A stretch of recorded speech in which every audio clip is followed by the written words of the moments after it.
Great White Real Estate Agency, and she's also a board member of Astra, and she'll tell us who they are. Tonight's quarter of an hour, 20 minutes chat. I'll be at least 20 minutes. At least 20 minutes, Sorry. but well, I'll let you take it away. Okay. Okay, good on you. You know who I am, hi everybody. I needed to condense 24 pages, so bear with me. I need to give you a background on why I know what I'm talking about and what the background to this is. My community service for the last 3 years has been as a director on the board of ASPA, the Australian Short-Term Rental Association. Some of you may have known the old HRIA, an association formed by states to advocate basically on their own. 3 years ago, some of the then board directors staged a coup, and the association became independent, and unfortunately lost the $500 million funding from states. We represent and advocate on behalf of the industry participants. You managing agents entrusted with properties of absentee owners, and those who choose to self-manage their investments. One of my main focuses on the board has been on the now almost complete changes to state legislation for the strata industry. And please don't call it Airbnb. Airbnb is just a booking agency. Short-term rental accommodation in Australia is nothing new. Freon's holiday short-term accommodation, primarily in regional and holiday areas, was the domain of real estate agents and stays. The rise of OTA sites such as Airbnb has allowed anyone to host property online. Now, an estimated 180,000 listings online that represent 50% regional and 25% metropolitan accommodation that we think, when the ATO tell us at the end of this year, turns over almost $33 billion into the Australian economy. Long story short, but almost 6 years ago, a large number of complaints from primarily metropolitan residents, the large, very powerful and well-funded hotel associations led our state government to choose to hold the first of many inquiries, discussions, submissions, and even more submissions, and even more discussion papers, and even more submissions. As well, knowing nothing government moves quickly. It has been recognised that a statewide approach is needed, and even more surprisingly, the need for interdepartmental cooperation and collaboration between the Department of Fair Trade and the Department of Planning to do so. A working committee was formed to formulate what we come to today. I'm proud to have been part of that background committee working group. This has not been without many a heated debate and is not without compromise. There's 4 parts to the changes to the short-term rental accommodation in New South Wales. You saw part 1 of those changes earlier in the year, where changes to strata rules allow stratas to vote strata out of their buildings. Parts 3 and 4, which will become effective June next year, encompass the final formal definition under the state set of strata, including mandatory requirements for strata properties, formalised PEP numbers, fire safety standards, and a mandatory property register at a cost without which residential properties will not be allowed to list online.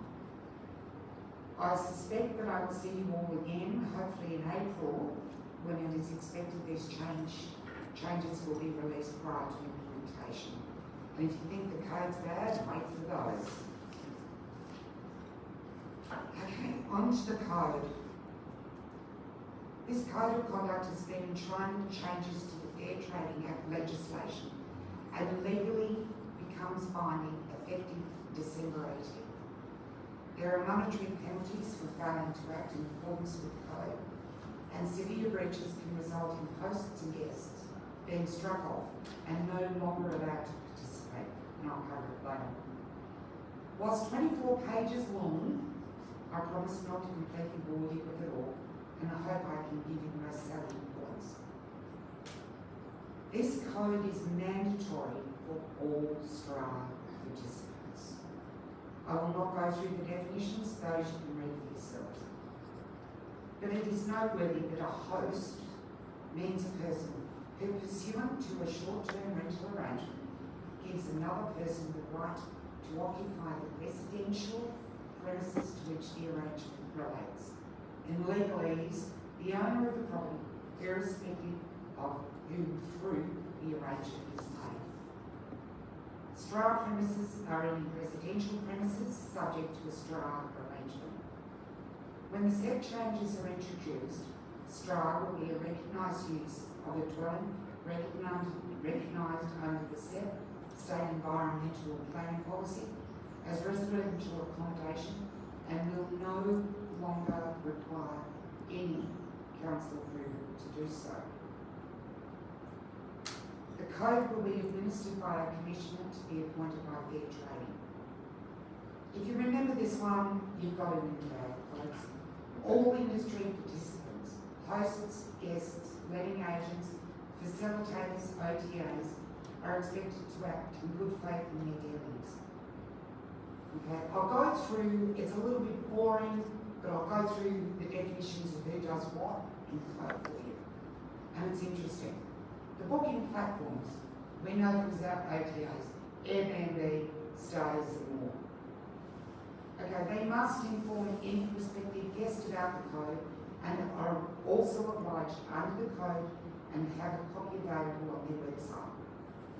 The OTAs are obliged to contact either guest or host of any complaints should they be made aware of and take reasonable steps to ensure participants are able to lodge a formal complaint. I love they're not able to lodge their own complaints. From June 1, the OTAs must ensure any STRA property is included on the register and that registration number is displayed. They cannot advertise the property if the host or a host with property or the property itself is on the exclusion register. They cannot allow booking by any guest on the exclusion register, and they must keep records for 3 years, unlike the rest of us with ATL with 7. Letting agents, for the most part, that's us agents, we are dual purpose in this. For all intents and purposes, you are the managing agent, and take note of the later facilitators. As per the obligations of the OTAs, the same rules apply to you. Okay, this is where it becomes very succinct. Hosts. And for those who manage on behalf of others, you must ensure that your hosts comply with their obligations. A host must have lawfully and not in contravention of any criminal or planning laws, are obliged to guests and others, must provide premises in a state consistent with any advertising. And this one's been the major online debate and people do not understand this. The code states a host must hold public liability insurance that covers their liability for third-party injuries and death on STRA properties. And no, the so-called Airbnb host insurance doesn't cover it. It clearly states a host. The Airbnb, and I checked it today, it actually is a policy held by Airbnb on behalf of hosts. You are not named as the policy holder. You have to be contactable both during business hours to manage any issues that arise and after hours to deal with any emergencies. You must give guest contact details for a host or host's authorised representative. And personally, I have some real issues with who that should be. B, emergency numbers for electrical service providers. C, emergency plumbing providers. Sound familiar to anybody that writes residential tenancy lease? This one is interesting. Australian Emergency Services. So don't forget to include, while you put in triple O, the local number for the SES as well. A hard or electronic copy of the code must be provided to guests. You must give the guest a copy of any strata bylaws applicable to property in whatever form. You must advise stratas and directly neighbouring properties that the host is using the property for strata together with host contact details. You must act in a timely manner with any issues raised by a notice of corporation or your neighbours. From June 1, ensure that both host and property are registered on the register before advertising the property. It is expected that that register will be public. We don't know to what extent as yet. Hosts have the same obligations as booking and letting agents, the exclusion register for host, property and guests on that register. And this is the one that everybody loves. Guests are now obliged under this code. Guests are to act lawfully, must not engage in conduct that A, contravenes criminal law, B, planning or strata law, and I love this, the terms of a short-term rental accommodation arrangement for the premises. In other words, write your own house rules to your heart's content, as long as the guest is made aware of them at the time of booking. Like any residential tenancy, guests must not, in a nutshell, cause any disturbance to, disruption, act in violent or threatening manner, interfere with the enjoyment, peace and quiet of, intentionally, negligently or recklessly damage premises, personal property or common areas or property of to both neighbours and residents or occupants of common areas and stratas. Guests have obligations to hosts to take reasonable care of the owner's property and premises, are obliged to notify the host or their rep of any issues with visitors or guest behaviour as soon as possible. Guests, and this means all occupants in the property, not just the person making the booking. Guests listed on the exclusion register are prohibited from entering any strata arrangement as a guest. Guests are responsible for the actions of any visitors they may invite into the property. The same rules apply to visitors. It's been a long week. I've done this 3 times this week. Facilitators, it's a weird term, it's something new. It was a compromise and it needs to work as time goes on. Facilitators act as a host's authorised representative to the extent that a facilitator carries out the responsibilities of a host and is subject to the same host responsibilities. Should a facilitator act as an authorised representative of a letting agent, they have the same obligations as the letting agent. It's interesting. Almost done. Complaints. A process has been compiled for handling complaints. The Commissioner, who we don't know who it is, will deal with any complaints. So it won't go directly to fair trading or to NCAT, it will go to the Commissioner. The Commissioner has to notify participants about complaints. It is pertinent to note that the Commissioner can dismiss a complaint that they deem to be of a vexatious, frivolous, trivial, misconceived or without substance nature.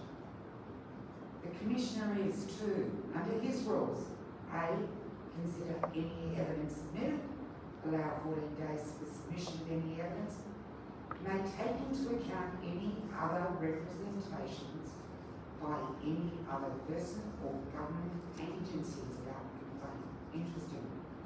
Must provide a statement of reason for their decision.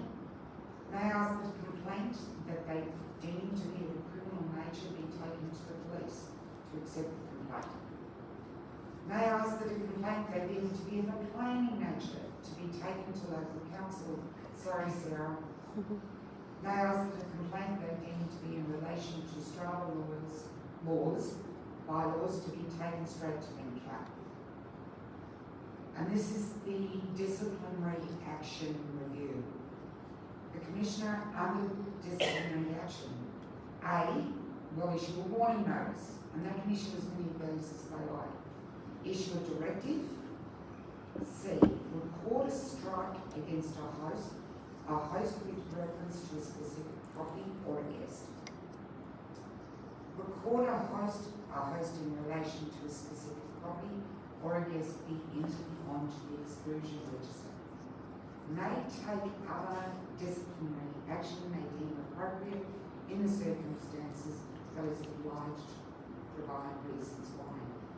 Well, lots of people have talked about this exclusion register and warnings, but there are also quite, or can be, quite hefty monetary penalties applied under the code. The exclusion register is to be made publicly available, but there are exhaustive rules around it. Basically, 2 strikes in a 2-year period and onto the exclusion register for 5 years for hosts, guests, and a host of specific property. In other words, you've got to be pretty bad to be in the register. If charged with a criminal offence and it is in the public interest, if you are convicted of a criminal offence. That's it, 24 pages into one. Now, a couple of side notes. We did a webinar yesterday. We had 65 questions, we couldn't answer them all. I'll give you a summary of what you must do to get ready for this for December 18th. Ensure the code is available on your website or point to the online version. Ensure that your properties have the correct insurances in place. Have that hard or electronic copies of the code available for guests. People have got all sorts of ideas how to do this. QR code is going in favour with us. And no, having a sticker on the front of the property with your details, while a great idea, does not meet the requirements of the code. So the office juniors are going to be running around Gen 1 or going to be running into each other the next 4 weeks. Update your own terms and conditions that state that the guests making the booking or those they are bringing are not on the inclusion register, and this isn't in any order. Ensure that your own T's and C's, and real estate agents understand this, but those who don't. Somebody brought this up yesterday. It is a licence to occupy the property. It is not a residential tenancy agreement. Under residential tenancy law, it is only recognised as a tenancy lease if it exceeds 3 months, 90 days, whichever version they have for what it is at the time. You have to ensure that your guests agree that they have read, understood, and acknowledge their responsibilities under the code. I've got a personal thing about this too. I'm on board with 11 people. The arguments and the debates that we as a board have had over this, I'm believing the working committee room apparently wasn't much better. And there was a lot of people on there who all they wanted to do was have government shut our industry down. And they fought really hard for it. For absentee hosts, think very, very carefully when considering who you want as your authorised representative. What happens if something goes wrong? What skills do they have to handle that emergency? Are they insured? Are they capable of handling those emergencies? We're really, really blessed in this area because our peak season, basically, they're on the hill all day, they come home, they have dinner, they have a couple of drinks, and they go to bed. We probably have more issues with our local young staff than we do with our guests. We will see it very differently this summer, and for all intents and purposes, this town is booked out for 2 to 3 weeks over the Christmas period. it's going to be a very different guest who are not out doing a physical activity, but all they want to do is come home and go to bed.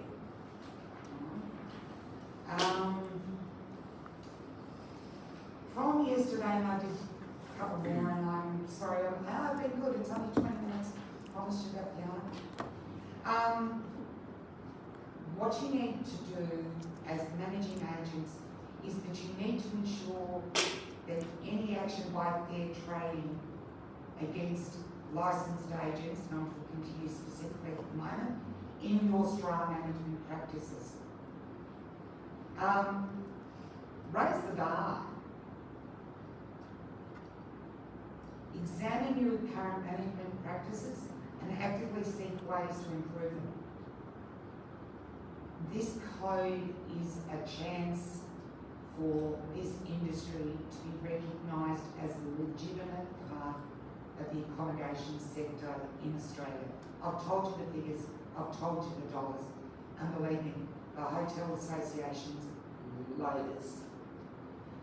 There's two essential things you need to do with your bookings.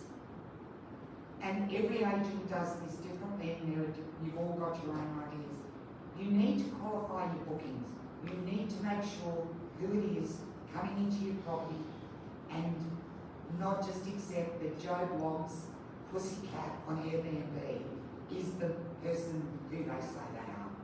And this has all come about from Airbnb, I might add. And I'm not belittling them.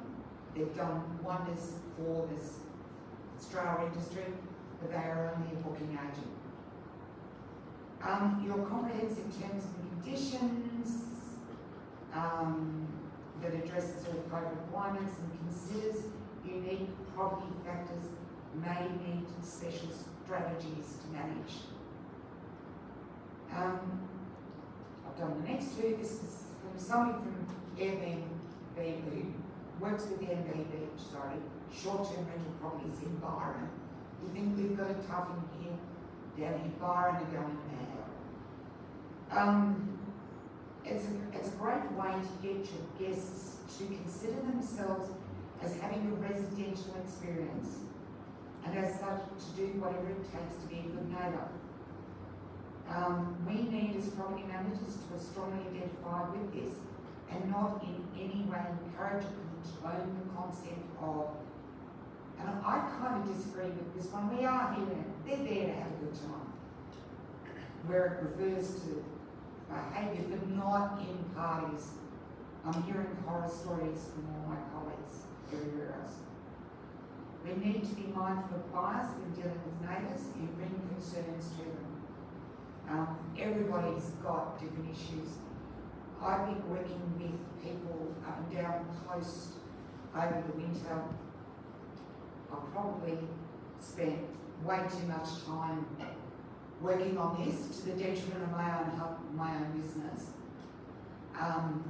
So my husband tells me, but then he's proud of what I've done. It's really important. It's a step up. We're there.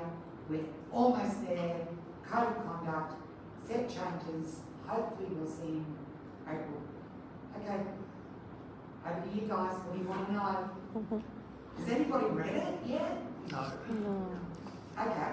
It is about, there are lots of people who are reading just the information page on fair trading.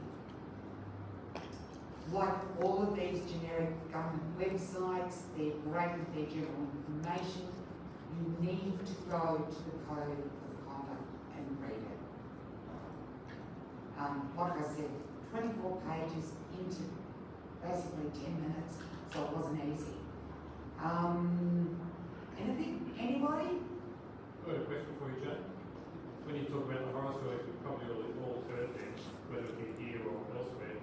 You get the people who turn up, rent the property out, doesn't matter how they're rented, they trash it, go away, the credit card that you use is not, it either has a stop on it or it's got a small limit or whatever, the name they've used is wrong. Okay. Does the code, Yes. how can a code handle any of that? Yeah, it does. But you can't find the people because they've used If the they're language. booked, okay, there is this is where we need to be careful, and we've all done it in our businesses, that the name they're booked through on an OTA, when you delve deeper, is not the name of the person actually making the money. There is a responsibility in the Code 48 OTAs to ensure that their guests, the people that use it, are who they are booking legitimately. I think all of us, I know our business has, I'm sure Gordon's do, Stu, where are you, hi Patty. Sadly, there's a couple of others missing tonight because it's kind of important. We've all got our different strategies for ensuring that our guests are who they say we are. You need to be mindful on the OTAs, people are very concerned that they don't think that you can apply your own terms and conditions on these OTAs. They read their fine print. As long as you state on your property information and your host information, whichever one it is, that this is what you are doing and that you will be collecting valid ID, and that if you want to, you can collect your own security deposit, and all of the agents, bigger operators have got pre-authorisation facility. For smaller operators, if you are doing substantive amount, things like Square, I've heard of really good value, where you can actually put in your own security deposit. There is nothing in this code, and I didn't put it in there because it's kind of obvious. And it actually states there is nothing in this code that prevents you, as a host or a managing agent, taking this to a civil court or other government agency if you deem it appropriate. Okay? It's about, everybody gets their spider senses up, I think, Steve. I'll tell you one or two things. Absolutely. But they're the ones that make it really bad for everyone else. So, Yeah. you know, they trash someone's property. Absolutely. But there's a question. You stated that the ATOs are worth $33 billion. There's a lot of new regulation now. Yep. But how bad is it out there that warrants all this new regulation? This much. So we really... Okay, there is, okay. Somebody said to me before, and I've had this, I can see where you're going, sorry, because I know we're out limited time. Somebody said to me, oh, it would have been nice if there'd been some consultation over this. Well, there's been almost 6 years of it. Everybody had their chance to have their say. In formulating this code, basically the hotel industry wanted to shut us down. They wanted short-term rental properties to be considered commercial use. They wanted every property to be reclassified as commercial, make councils everywhere classify them as commercial. The fact is that we and others, fought really hard to have STRA recognised as a legitimate use of residential property outside of the commercial tourist and visitor accommodation classification. You think this is onerous? Wait till part 3 and 4. It's not going to be onerous, it's sensible. And we've only seen the draft. We saw it September, we put in our submission September last year. And quite frankly, guys, if we all ran our businesses the way these guys do, we'd all be broke. 15 months Department of Planning have had to do this. And if I hear the word COVID as an excuse one more time, I'm going to scream. We suspect that they've taken this to be a bigger scope than what was originally proposed.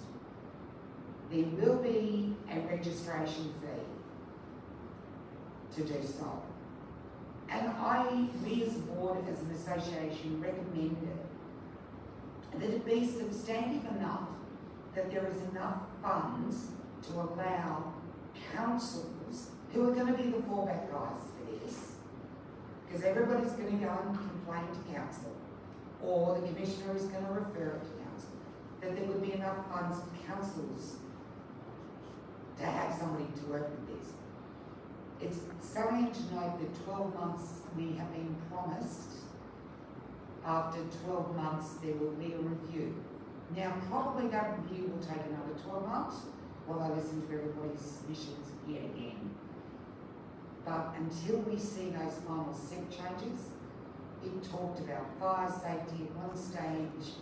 They wanted hardwired, interconnected smoke alarms in every bedroom, hallway, and an interconnected light over the entrance to the property. And it was like, hang on a minute, that's worse than hotels. They wanted only 2 per room with a maximum occupancy of 12 in any Strata property. People kind of went back and they, well, hang on a minute, that's ridiculous, you've got small children, properties are built to certain sizes, how about you go on a square metre? We don't know, they're being very, very cagey about what their final recommendations are going to be. We've tried and tried and tried, we've sweet talked, we've gone to ministers, we've gone to politicians. Rob Stokes has shut it down so far. But he needs to do it quick. If he doesn't do it soon, it's going to be into an election, pre-election, and we want to get it done before then.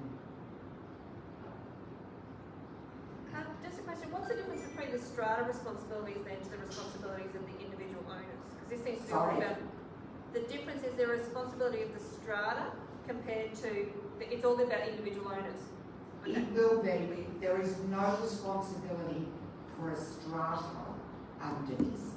It is the host and the guest within a strata property. Right. You said that we need to have our insurances and updating the terms and conditions for the exclusions by December 18th. Yes. Does that mean that that exclusions list is live December 18th? When's that coming in? We don't think so. We actually don't think so. We don't even know who the commissioner is. There's been lots of online to and fro, emails, blah, blah, blah, blah, blah. Bottom line is that the code of the property register and the set changes were all supposed to be released together. Department of Fair Trading has been sitting on this for 12 months. They're fed up, we've got too much else to do. They went, bugger it, we're going to release it. We're going to put a deadline of June 1 under legislation for DPIE to have this done. Because they're supposed to be talking to each other, but they're not. Sounds like the insurance company's going to do And actually, probably not any more than what they are. A lot of now. people choose Airbnb because they believe they're covered under liability. All of a sudden, every property owner is going to have to go out and get Okay. liability insurance. All right. That ain't cheap. Okay, it's not cheap. Actually, I have owners who swap from long-term residential to strata cheaper. You need to talk to your brokers. You need to very specifically have your policy state that strata is covered. It's not that bad. Honestly, it's not that bad. The fact is that if you have building and contents covered, most insurance policies, unless you exclude it, you know, I'm getting kicked off, will have a public liability component in it. I will reiterate again, and I don't know, can somebody, I actually asked my daughter, who's just finished first year law, about this one last night because I was getting really frustrated. The code states a host must hold public liability insurance. Everybody like you is saying, oh, the Airbnb $1 million policy will cover me. Anybody who knows anything about insurance knows that maybe $1 million will cover the legal fees. But I actually read their host thing last night online again, because I have been called everything under the sun for the last 3 weeks over this. You don't know how much you're talking about. Oh, I'm sorry, I do. It's been my passion, it's been my interest, and it's been something I wanted to do for the 80,000 mum and dad property owners in New South Wales that list their properties online. The Airbnb are the policy holder with Zurich.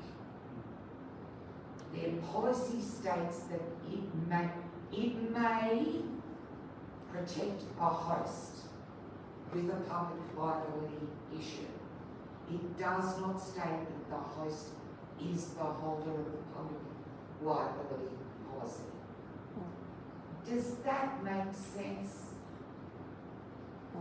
No. Any, okay. I'm actually going to get a guy who does short-term rentals, insurance. I'm going to see if Lee can help me explain it any more. Bottom line is, you are not, the Airbnb policy is not enough. It is not, you are not the policy holder. The code states a host must hold, and that's the word. New policies. Thank you, Jane. If you've got questions for Joni, please feel free to go ahead and ask her. She's only one of 11, so it's not all her fault.